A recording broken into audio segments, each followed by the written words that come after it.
My devotional this morning speaks to that one day closer or keep going or whatever it is you want to say. So I've titled this one, Ride Through the Rain. Ride Through the Rain. All right. Hello, Peter. Here we go. Hi, Kathy. Many of you know, but for those who do not, I love my motorcycle. One of the best things in the world is to get on the road and hear nothing but the wind and the loud pipes of a Harley. I love riding so much, I have been to all of the lower 48 states on my bike. However, as I am writing this devotional, which was earlier last week, as I am writing this devotional, I am literally getting a text.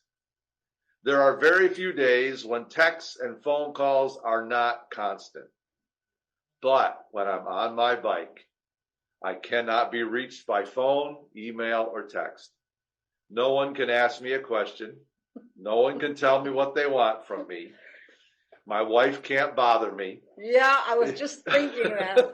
It's at those times I can stay focused on just talking to God. I have some of my best conversations with God while I'm on my bike.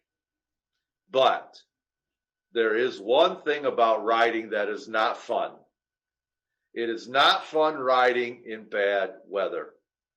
I have hit some horrible rainstorms. I have ridden in weather so cold I have literally hugged the engine block for warmth. Once in the Nevada desert, it was so hot, the back of my legs were soaked with sweat, and the heat from the engine was steaming the sweat off the back of my legs, burning me. Now, I know what some of you will say. If you hit those hazards, why do you ride? That's what she says. The answer is simple. Too much work. The bad weather does not last forever. And once the bad weather is over, I am back to awesome. The bad weather is nothing more than a temporary obstacle. So let me tell you what I've learned about riding in less than ideal conditions. I have developed a philosophy that says, ride through the storm. I cannot tell you the number of times I'm riding through the rain and I see other bikers huddled under an overpass on the highway. Me, I just look at them, wave, and keep going. I've learned that every storm has a beginning and an end. I may ride into the storm, but I know I will eventually ride out of the storm.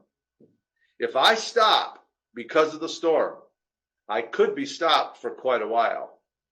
If I stop, I will be wet, delayed, and frustrated. However, if I keep going, I will still be wet.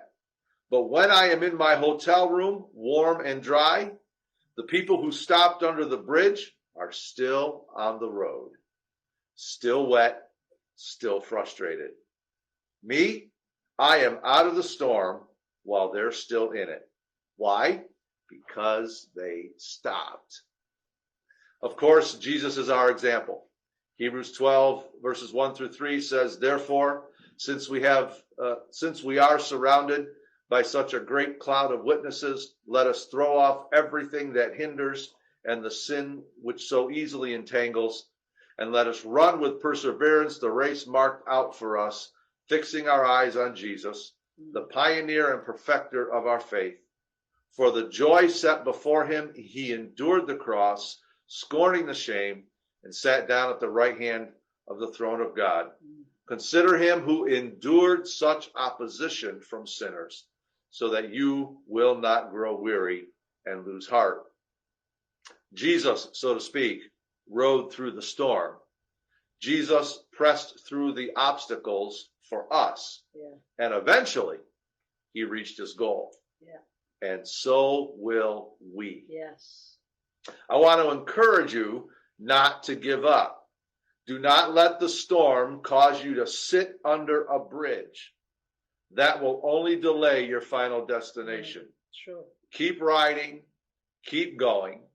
You may arrive wet, but you will arrive much sooner than those who stop. It's true. Keep riding through the storm. You will ride through it. And that's what I have for you today. We are so close, brothers and sisters. We are so close It's getting there. to being able to get back together. So whatever's going on, the struggles that you have, whether they're COVID related or not, don't stop, don't quit, don't get impatient. Keep riding through the storm. Amen. And